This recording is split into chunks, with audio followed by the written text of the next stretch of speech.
आज 8 मार्च जागतिक महिला दिन म्हणून हा दिवस साजरा केला जातो। शनिवारी सकाळी पार्क चौक येथील जांभळे यांच्या कॅन्टीन येथे छोटेखानी सत्कार समारंभ आयोजित करण्यात आला होता। यावेळी प्रमुख पाहुणे म्हणून ज्येष्ठ हास्यकवी अशोक नायगावकर उपस्थित होते। त्यांच्या हस्ते भोजने भगिनींचा सत्कार करण्यात आला। या प्रसंगी चहाकट्ट्याचे दैनिक सांजचे संपादक अविनाश कुलकर्णी, बसवराज सलगर आदींसह इतर नित्य सदस्य उपस्थित होते।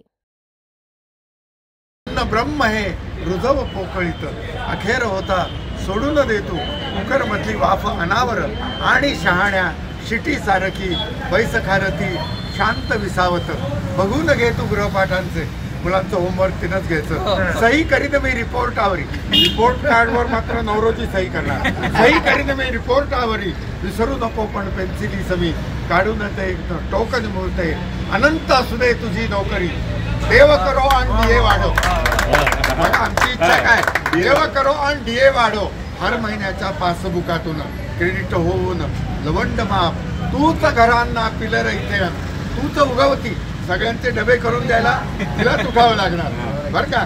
तूच उगवती तूच मिळवती 1 BHK 2 BHK द्यायचंय तूच मिळवती तूच नोकरी करायची आणि काय तुझ्या बापाने द्यावे तू तर फक्कड मासिक हुंडा काय तुझ्या बापाने द्यावे तू तर फक्कड मासिक